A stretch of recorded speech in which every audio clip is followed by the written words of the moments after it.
Cards win! The Cards win! They walk them off! The Cards win! And they see new life here in Omaha! You're listening to the Third and Central podcast, powered by the state of Louisville. Now, here's Matt McGavick. Welcome, everyone, to the inaugural episode of the Third and Central podcast, a podcast solely dedicated to covering the University of Louisville baseball program. And honestly, to my knowledge, I'm pretty sure it's the only podcast solely dedicated to the Louisville baseball program, part of the State of Louisville Network. I'm Matt McGavick, one half of your co-hosts, and man, it's been a long time coming. I know me and Matt have been just trying to plan this for a while now. I know I've heard from some people that there's been a demand for a Louisville baseball podcast for a while. It's just been getting the timing right, getting the means right, all that good stuff. But hey, we made it. We're finally here. I want to introduce my co-host for this wonderful podcast, Matt Sokovic. And I am sorry if I butchered that. I'm sure we're going to get that alive for the rest of this podcast. Matt, how are you doing today? I'm doing well, Matt. No, and you are spot on. Sefcovic is exactly how you pronounce it. So you hit it right on the nail. Oh my God. Coming from someone who always has their name butchered, I'm going to take that as a badge of honor. But no, excited to be here. This is something that Matt and I have been working on for a long time. So we're just excited to bring baseball exclusive content to University of Louisville baseball fans. Just before we get into the meat of this first podcast episode, I want to give us a little bit of an icebreaker of sorts to both of us. I'll go first. I started covering the Louisville baseball program around 2017, actually, excuse me. And it, surprisingly enough, I actually did not get into baseball until about 2011. Funny story. Very first baseball game I ever watched was game 5 or 6 of the 2011 World Series. It was the David Freese game, the "we will see you tomorrow night" home run walk-off call. And once I saw that, I was like, okay, maybe I'll get invested into this sport. And ever since then, my love of baseball has grown ever since. I started writing for the Cardinal Sports Zone and the Crunch Zone, covering the Louisville baseball program for about 3 or so years. Then I hopped over to the Sports Illustrated, and then got my start with Georgia Tech, of all places. I was down there for about 4 or 5 months, got my fill there, and then I had the opportunity to come back here to Louisville last March. I've been here ever since, and you guys aren't getting rid of me yet. And I've been with CardinalSports.com, part of the Rivals Network. I started writing, covering the baseball team last year, first season covering the baseball team. So COVID ended that abruptly. So that's first season that I've covered a sport, and the first season that was canceled. So I don't know if I can take credit for that, but don't blame that on me. I've been a college baseball fan for a long time, attended Louisville games for many years. And this is something that, I think there's an appetite for Louisville baseball coverage in the city. Since Coach McDonald's been here, college baseball has just been on the rise, and we're just here to bring you content to cover the baseball program, and exclusively the baseball program. And absolutely, that's one of the goals of this podcast. Of course, we're going to have moments where we nerd out. It's baseball. It's a numbers-driven game. I mean, sabermetrics has exploded over the last decade, 2 decades plus. But of course, we're going to get into those moments. But then again, most people don't get into that. They just want to hear how many home runs they hit, how good is Louisville, what are they doing now, and we're going to appease everyone. We don't want to exclude any portion of the fan base from being welcomed to Louisville baseball in its totality. So that's what we're aiming for with this podcast, and hopefully we do a good job of presenting that to you guys. Now, before we start talking about this specific Louisville team, let's give a little bit of a off-season primer of sorts. Now, for those who are unaware, it's been a busier than normal offseason, to say the least, and it's been a longer one just because of our good friend coronavirus. The season was ended, I believe, March 12th or 13th. It was cut short. The rest of the season, no more. College World Series, no more. All of that gone. And so it's been nearly, by the time that Louisville faces Bellarmine as of this recording, in less than 72 hours, it'll be almost a whole year since the Cardinals have played a competitive baseball game. And I actually looked it up last night. I think it's 346 days since they played a game last year until they'll play Bellarmine Friday afternoon. It's just unheard of. Yeah, considering this is a program that's used to making deep runs into June, it's almost unheard of. Mm-hmm. But for those who don't know, with coronavirus, there was some ripple effects across the sport of baseball, not just in the college ranks, but in the professional ranks as well. Major League Baseball had to make cuts from their Major League draft to save money and whatnot, from 40 rounds to 5. So you've got that. And then because of so many seniors across the sport of of college baseball, having their final years cut short, having their one last chance of competing for a national title stripped from them, the NCAA decided to make one of their good decisions they've ever made. And they decided to give a blanket waiver to not only just the seniors, but to everyone in college baseball. They gave everyone an extra year of eligibility. So when you combine the amount of people that are coming back, not just with Louisville, but just with the sport of college baseball as a whole, and combined with the roster relief provided by the NCAA as it pertains to extra availability, some scholarship numbers were relaxed a little bit. I know the soft cap is no longer there. This could be probably the best season of college baseball we've ever seen, at least from a talent perspective. Yeah, I think you're going to see rosters this year as deep as they've ever been. You can look at the 2 deep, the 3 deep on Louisville's roster this year, and a lot of the players would typically start here or at other programs year in and year out. But this is going to be a year that you're going to have players that are going to be waiting their turn. They're going to have to wait their opportunity, and it may not come this year just because the sheer numbers that are on these rosters. Players are just going to have to be patient.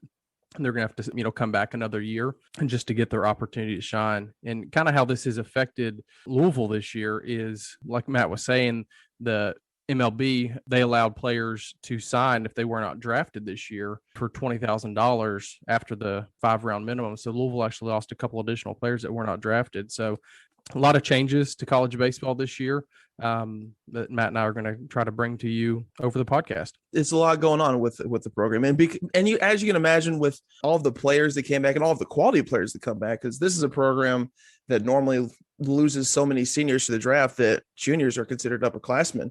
But now with all the juniors coming back, they weren't able to be drafted or just turned down undrafted free agent deals, and the seniors that weren't drafted and decided to come back, because we had a couple seniors come back. This is probably the deepest position player roster that Dan McDonnell has ever had. And because of all that depth that Louisville currently has, this is probably one of the most hyped Cardinals teams we've ever seen.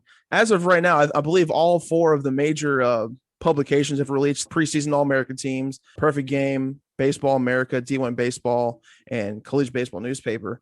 Louisville's got 6 preseason All-Americans, 4 of which, either 3 or 4 of which, are consensus All-Americans. If that doesn't speak to like how deep and how talented this program is, I don't know what else. Oh, and to top it all off, out of the 6 major college baseball rankings that are used across the sport, Louisville is ranked in the top 10 in 5 of them, and they've ranked as high as the number 2 team in the country, second only to Florida, who across all the polls, no matter who releases it, is consensus number 1. I mean, to have Louisville right behind them, it's got to be a good sign for a successful season. Yeah, and I was actually looking over the rankings earlier, and 2 things came to mind. One, I don't know why we have 6 different rankings. That has always blown my mind. Like, why do we need 6 different publications? But nonetheless, they're all showing love to Louisville. Like Matt was saying, they're ranked anywhere from second to Collegiate Baseball has them, I believe, at 11. So just outside the top 10. So all 6 of them showing love to Louisville with the 6 All-Americans that Matt was saying, 4 of them position players, which this is probably the best position player group in the country, according to a lot of people. Not just one of the best position groups that Dan McDonnell's coached, but this is one of the best position player groups in the entire country for the 2021 season. So there's a lot to be excited about for this upcoming year for Louisville. And it's funny because Louisville last year had arguably the deepest pitching staff, specifically in the starting rotation. Now the script is flipped and they have one of the deepest position players. And we'll get into that in a little bit. And of course, fans, we're talking all about this hype and all the players that are coming back and all the accolades they're getting before the season actually starts. And of course, fans are probably going to want to know, okay, can we actually get in? Can we watch these guys? Do we have a chance to get in? Well, I've got good news and I've got bad news for you guys. Good news, yes, you can. Bad news, it's only at 20%. According to the University of Louisville, which released their fan attendance plan a couple days ago, actually, as of this recording, season ticket holders are going to get first crack of these tickets. I know a lot of fans are probably not going to be happy about that, but that's just is what it is. While it's we're not going to have a packed Jim Patterson Stadium this year. That's just not going to happen. It sucks. It is what it is. But it's nice that Louisville has a plan in place to make sure that fans can watch Louisville baseball at some point. Now, going with what they've done the last couple seasons, they have a combination of partial free, partial paid. I know all of the non-con games, except for the game against Kentucky and Vanderbilt, the 2 rivalry games, all those games are free. The only paid games are the ones in conference in the ACC, and like I said, those 2 rivalry games. So there's still ample opportunity for fans to make it out to Third and Central to watch these guys play. I think the biggest thing to note is if you're going to show up to a game this year, show up early, give yourself some time to get there, because on top of the 20% capacity, there's going to be temperature checks to get in, mask requirements. There's going to be cashless concessions. So they are making changes this year to make it safer, to allow the 20% to show up. Just give yourself a little bit of time to get there. And all the non-ticket events, like Matt was saying, they are free. That's something that has been consistent with the Louisville baseball program for a long time. So with them being free and only allowing 20%, it is going to be a first come, first serve basis on those games that are non-ticketed. So if you show up after they're at the 20%, you will be turned away. So just note that going forward, if it's a game that you do not have a ticket to, that you want to show up this year. Speaking of all the games we have coming up on for this 51 game schedule, Louisville baseball is slated to begin their 2021 season in less than 72 hours as of Tuesday, February 16th. Their first game is going to kick off a 3-game weekend season series against Bellarmine. Well, we're going to get to that towards the end of the podcast. First pitch is slated at Jim Patterson Stadium at Friday, 6 p.m. So now let's get on to the team. There's a lot of good players to get into. And of course, when you're talking about the team, the conversation this year starts with the position players. Like we said, it's arguably their deepest that they've ever had. No matter where you go, whether it's the corners, the middle infielders, the outfielders, catcher, DH, this team's loaded. And like we've said, they've had 6 All-Americans. I believe 5 of them are just exclusively position players. So this is going to be a starting lineup that you just can't pitch around, because everyone's got a threat to either poke one through the middle of the infield, take one over the wall, get that crucial on-base hit, get that extra base hit that puts Louisville over the hump. This is a team that has potential to be extremely exciting to watch. I think the best thing about this team, the position player group that we have, is it's a good mix of what has made Coach McDonald successful since he's been here. You've got power, you've got speed, and you've got guys that can put the ball in play. So I think you combine those three with the pitching staff that we've got, these guys are going to score some runs. It's going to be tough to keep them off the board. And honestly, like Matt alluded to earlier, last year our strong point was our pitching, and this year it's our position players. So keeping this team off the scoreboard, it's going to be tough. And we're not really going to have to keep teams under 2 or 3 runs to win a game, because we're going to score so many runs this year that our pitching staff doesn't have to be as great as it was going to be last year. We don't have to worry about having, a Reed Detmers and a Bobby Miller every Friday and Saturday to win a series, because we're going to score so many runs this year that it really doesn't matter. Of course, you want your pitchers to do well. That's not saying that we don't want them to give up like 5-7 runs a game, but at least it's nice knowing that Louisville is in a position where if a pitcher does have a shaky starting outing, if they have to get the hook early, if they have to have an early shower, Louisville still has the firepower to keep them in games. And I think that conversation with some of those high caliber position players, it starts unquestionably with third baseman Alex Pinellas and catcher Henry Davis. Those 2 guys, out of all the players that are on the current roster, I mean, those are the 2 guys who are going to stand out to a lot of college baseball fans. And of course, whenever most people ask, okay, who's Louisville's best player, I think most people would point to either one of those 2, probably Pinellas, and for good reason, because while he did miss the 2020 season because he broke his hamate bone right before the season started, as just a freshman, he had 291 with 14 home runs and 59 runs batted in over a roughly 50 game schedule, which is nothing to shake at. Because of that, he was named a freshman All-American and All ACC second team. So he was a very capable hitter from day one. And then, of course, Henry Davis, he was someone that he had a good freshman campaign, and then as a sophomore broke out. He hit 372, which hitting over 300 is a pretty good benchmark in college baseball. In the majors, you can say it's 250, but in college, if you hit the 300, it's probably the benchmark. He hit 372 and had 13 RBIs and 3 home runs in just the 17 games that Louisville had last year. He was on a tear. Lord knows the kind of numbers he would have put up had the season been played in its totality. And to add to that, Division I or D1 baseball ranked Pinellas the 11th best collegiate prospect in the country, and Davis as the 8th best prospect in the country. So these guys have a ton of upside. And then you keep going down the roster. You look at Levi Usher last year in the short season after he transferred in from Kirkwood Community College. He had 411 last year, 3 doubles, 2 home runs, and 11 stolen bases. He is your prototypical Dane McDonald athlete. He's going to put the ball in play. He's going to get on base, and he's going to steal bases. I mean, that's what he's going to do. And it's tough to keep guys like this off the base path. Absolutely. And to kind of put it into layman's terms, a lot of teams, not just in college baseball or in the majors, they kind of excel in one facet of hitting and detract in the other. Like they could be a power hitting team and kind of struggle to hit for contact, or vice versa. This is a team, when you look from top to bottom between starters and reserves, they can hit for power. They can hit for contact because several guys were hitting well over 350 in the short season last year. And like Usher, he's got wheels and they can steal bags on the base path. And this could be one of the, it's kind of hard early to say, especially since we haven't had a chance to see any of these guys yet, but this could have potential to be one of the best Dan McDonnell offenses we've seen. And that's saying a lot. Yeah, looking down the lineup, it's just tough to, if you're an opposing team, tough to, find where the outs are going to come from. You don't have any weak spot in this roster. Then you look at Lucas Dunn, like you said earlier, missed most of the season last year with a hand injury, but the year before that, he hit over 300 and had 15 stolen bases, very similar to what Levi Usher is going to bring to the table. He got a little bit of pop in his bat, but when he gets on, there's a potential that he's going to steal second and third. And not just him, that Luke Brown's got some wheels too. And there's always a couple other guys who they've always been a really speedy team. They've always been aggressive on the base paths.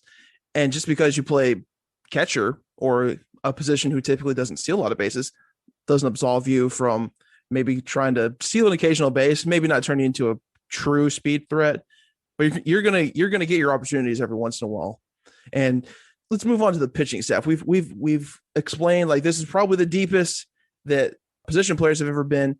Now, on the flip side of that coin, that's not to say that the pitching staff is not deep, but they've got some real holes to fill. For those who are still dipping into Louisville baseball, just to give a primer there, Louisville had not one, but 2 first-round draft picks who were starting pitchers in last year's Major League draft. They lost Reed Detmers, who was number 10 overall, to the Los Angeles Angels. And then you had Bobby Miller go, I believe, 29 overall to the Dodgers. So both players taken by the City of Angels. And that's a lot of talent that Louisville is losing in their starting rotation, because that was their number 1 and number 2 guys in the rotation. So that's going to create a lot of competition from guys not only on the tail end of that starting rotation, like on your Sunday starter, your midweek starter, but guys in the bullpen.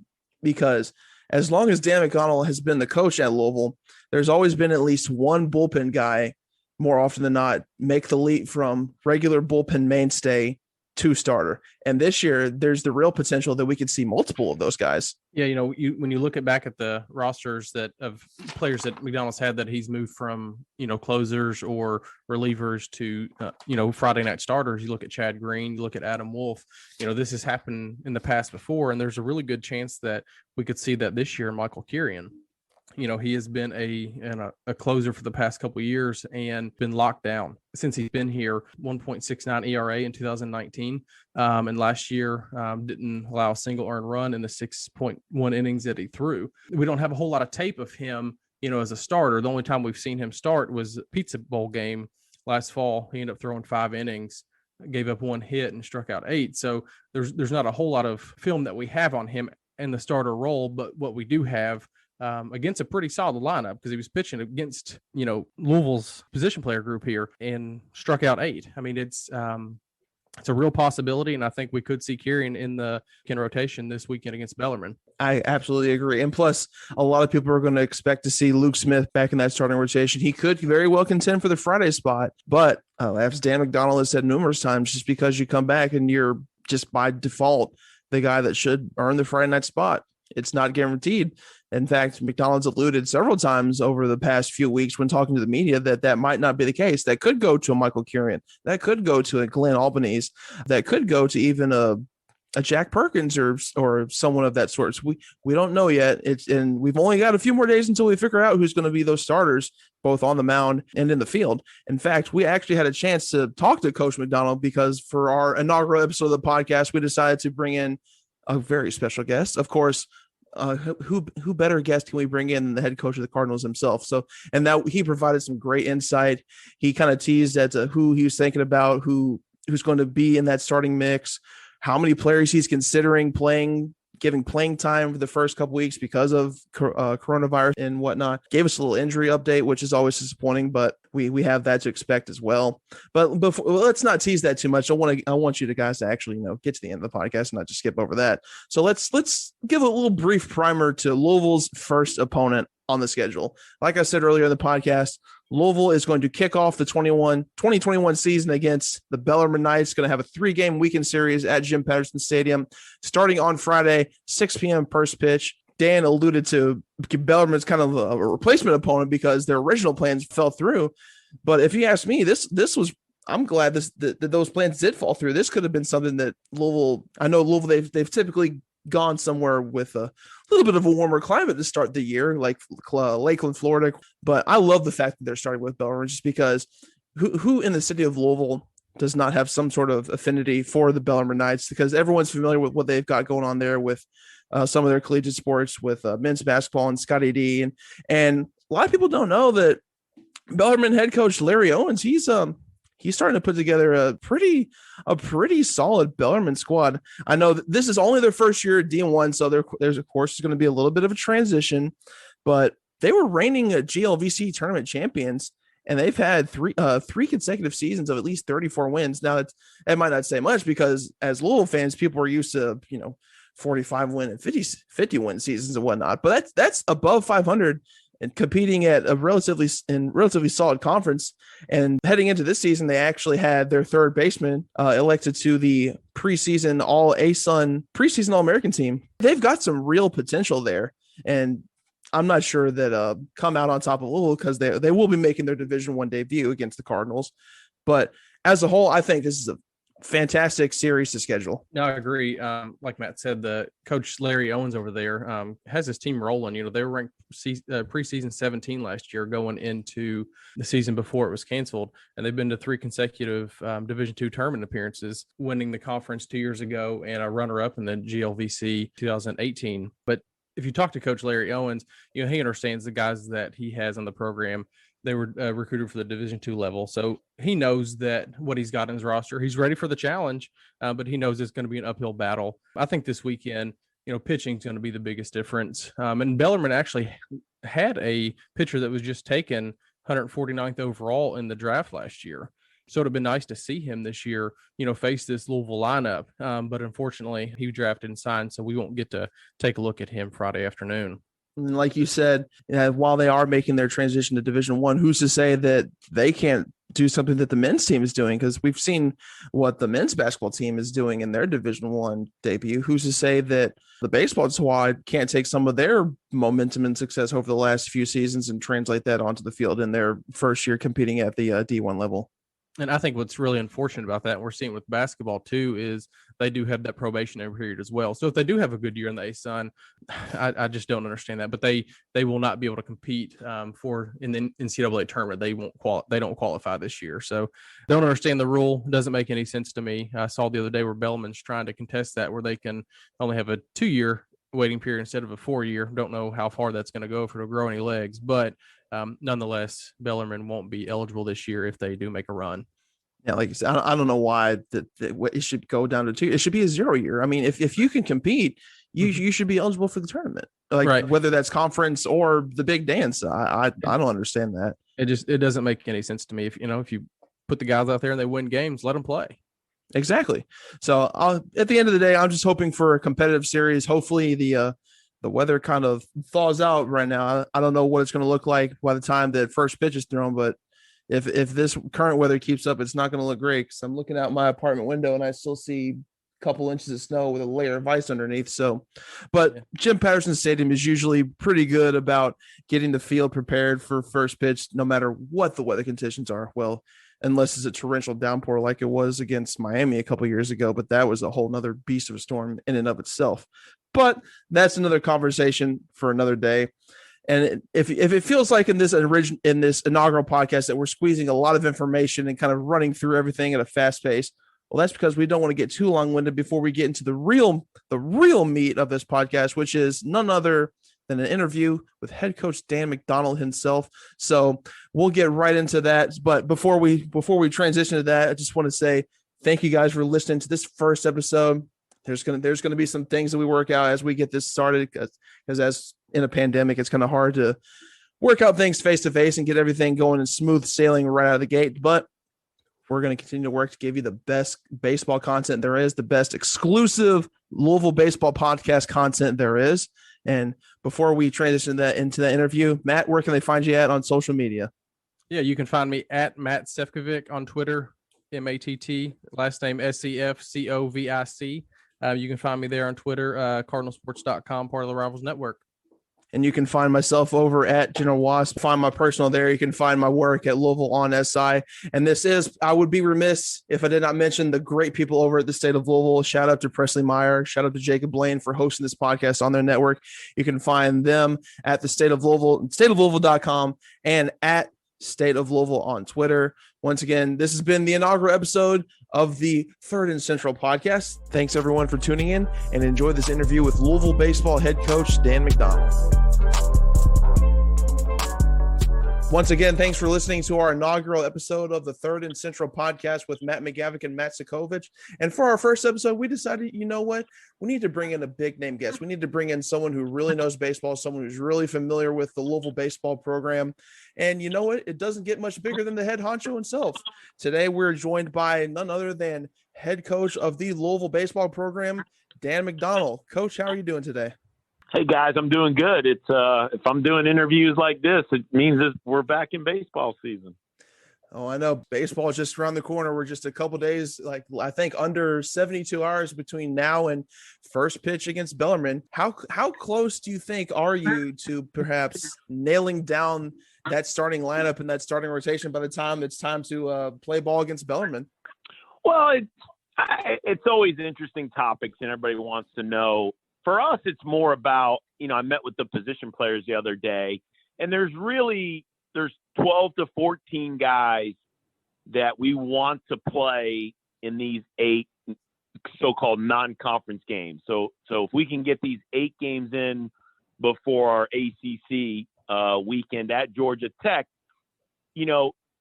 there's mix and matches, and there's certain guys you want to give that opportunity to. And I know Coach Williams, same with the pitchers, we feel like we've got 5 starters for, let's say, 4 spots because you play 3 on the weekend and 1 during the week. And so that's what you got to use these first, I like to say 10 to 20 games, but this year we've got 8 games before our first ACC weekend. So I don't get too hung up with like the exact lineup. It's more about these are the top pitchers and these are the hitters that are going to get the play. Coach, jumping ahead to Bellarmine, this weekend when you take the field against them, it's going to be their first series ever playing Division I. Tell us a little bit about what that means to their program and for the city of Louisville, just baseball in general. Well, I haven't experienced that, but I've experienced going to a new league and the excitement of going from the Big East to the AAC and then especially to the ACC. And that's always a little concerning when you're the opponent. It's sometimes like when you're hosting a regional and you look at the teams or you read about the teams you're playing against and you go, man, these guys are happy to be playing in this regional. And there's something about playing with a lot of joy.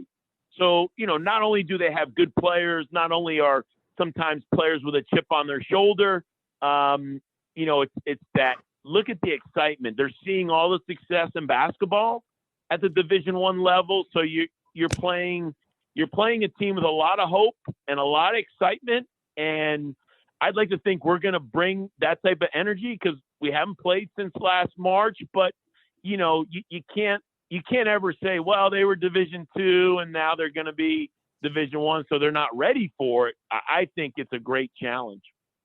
Absolutely it is. And kind of going back to playing them to open up the schedule. And of course, you've got a whole host of high caliber ACC teams you're going to play this year. And we'd be remiss if we didn't mention the fact that like all the other collegiate sports this year, there's been a lot of rescheduling and shuffling and postponing and yada yada yada when it comes to COVID-19. And speaking of which, you've already talked to the media about how you've taken notes with how to handle that, the protocols and whatnot. But as far as the actual schedule goes, have you developed a COVID contingency plan with a schedule of sorts, or do you have like maybe a handshake agreement with other programs to on deck, maybe have an impromptu scheduling if something like that comes up? Well, it's funny. I think Bellarmine and Louisville are the handshake, and you don't want to look up. You don't want to look up at the end of the year and have played each other 10 times. But the reality is, and we won't usually schedule them for a weekend because of the convenience of playing them during the midweek, that I think will always be that type of program. Hey, we lost the game. You lost the game. Let's play on Tuesday or Wednesday. This year, because of COVID, we lost an opening weekend and they were able to make a change. So, but I think anybody in a 2-hour radius is all in the same boat. You know, college baseball is regionally driven. Midweek games are 2-3 hour bus rides. And I think I see the emails. I get an email every day with 300 Division I coaches on it. And it says, looking for this date, looking for this weekend. And that's the new normal. And I would imagine in our region, if we lose a game and somebody within a few hours loses the game, then we're going to find a way to match up and play. So you're essentially on a college baseball coach's chainmail, just running like, hey, I've got a game opening here. Who's willing to play? It's funny. It started, and I've been on these before with like a big issue, an NCAA type issue, and just trying to have all the coaches on the same platform.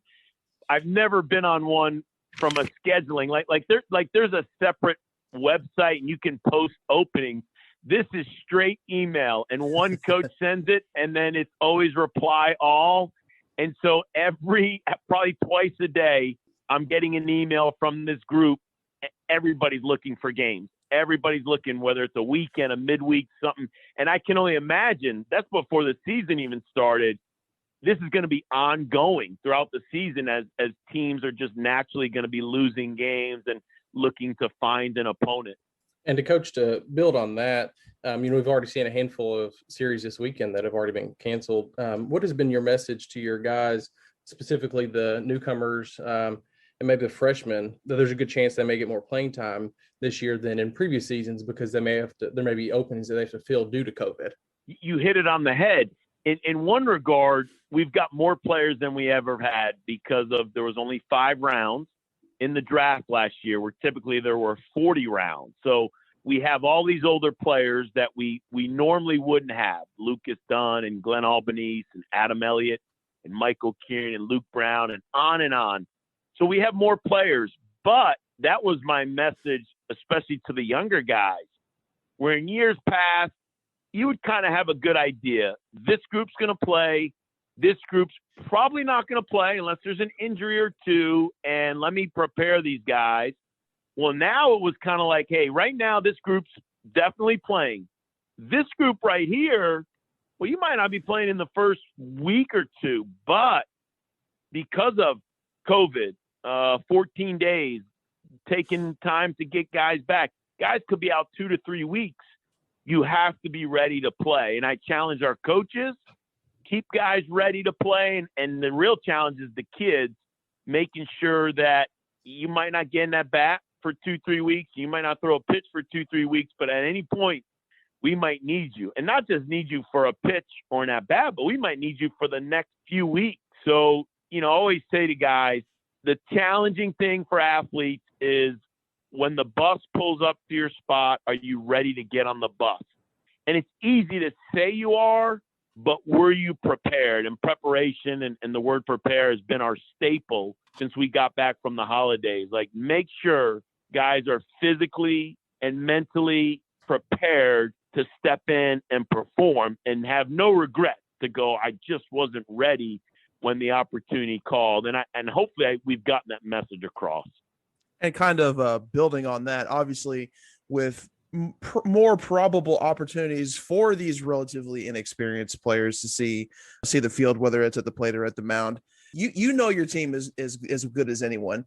Who has been one of these up and comers that you've looked at and say, wow, this kid, if he can get the necessary PT, he has a very good chance at having a breakout year, maybe even has a chance to be named to an all freshman team somewhere? Who is someone that right off the bat comes out to mind? Two freshman position players. Christian Knapczyk is a middle infielder, very skilled defensively. It reminds me a little bit of a Devin Hairston. We've got older infielders, good players, guys that you trust and are going to show up every day and play. But Christian has that defensive skill set where you could run out there and play. Jack Payton is a freshman catcher who also has done a really, really good job, defensively. And those are such high priority skilled positions. Those guys usually have a chance to maybe play a little earlier in their career. So, right now they don't look to be everyday players on paper, but, due to an opportunity, they could run out there and play really well. And we've got 4 other freshmen that I met with and just said, on a normal year, you'd be a step closer to being in the mix, but because of COVID, be ready. And that's JT Benson, Logan Beard, Isaac Humphries, and Drake Westcott. Like, we have to keep these other young position players ready if needed. Coach, you've had some really good teams in the past with a handful of trips to Omaha. How do you compare this team to some of the previous teams that you've had in the past? How confident are you that this team can make your 6th trip to Omaha and possibly even win the whole thing this year? You feel like you just got to stay healthy. I mean, I think at the end of the day, not to say we're the most talented team in the country, there's a lot of factors that come into play. Guys accepting their roles, the team coming together and playing for each other. But I think the first thing that always pops into at least my mind, and I'm sure a lot of coaches, in certain sports, like, you have to stay healthy. And I think it starts on the mound. You don't want position players to go down, but you feel like you have enough depth and guys can still step out there, give you quality at bats, make routine plays, and help the team win. But the value of the pitcher, like the starting pitcher, you argue, not argue, but you could make a case that the pitcher has a 75% impact on the game, 80% impact, 90%, the starting pitcher. Flip that guy the ball, and if he strikes out 15 guys and now you only have to get 12 defensive outs. I mean, so for me, it's, yes, pitchers are, a couple guys are coming into some new roles, but that's every year Coach Williams is dealing with that, and Adam Wolf goes from being a key reliever for 2 years to your Friday night starter. Chad Green was a valuable reliever to the Friday night starter. That happens all the time. I'm not concerned about guys making that transition. It's just, you just hope in a COVID year we can keep these guys healthy, because unfortunately, and they were in the middle of the storm last summer. Major League Baseball dealt with a lot of arm injuries per the number of games they played, more than they ever have. So I think health would be the key. Yeah, hopefully we avoid the COVID bug. Are we going to be immune? I'm sure it could hit us at some point. When it hits us, how many guys does it take out, and for how long are they out? But everybody in the country is dealing with the same issues that we're dealing with. And just a quick follow-up to that, you mentioned the key is obviously going to try and stay healthy. How healthy are you guys heading into the season? Hopefully, having the extended offseason, you guys are probably the healthiest you've been going into a season as you've ever been. I would hope so. Yeah, pretty good. There's a couple pitchers that are out. Kerry Wright might be available later in the spring. He had Tommy John surgery late last spring. Ryan Hawks, who had a nice freshman year, he's out for the year. Gavin Sullivan, poor guy, fought his way back and had another injury. He's out for the year. So there's always a couple pitchers.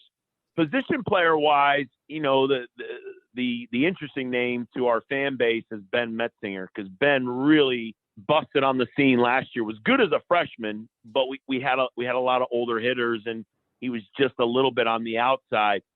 Busted out last year as kind of a household name, and showed his versatility as a catcher, third baseman, and could probably play just about anywhere on the field. Right now, he's having some back issues. So we're hoping for the best for Ben, but, we're also preparing, this first month to play without him.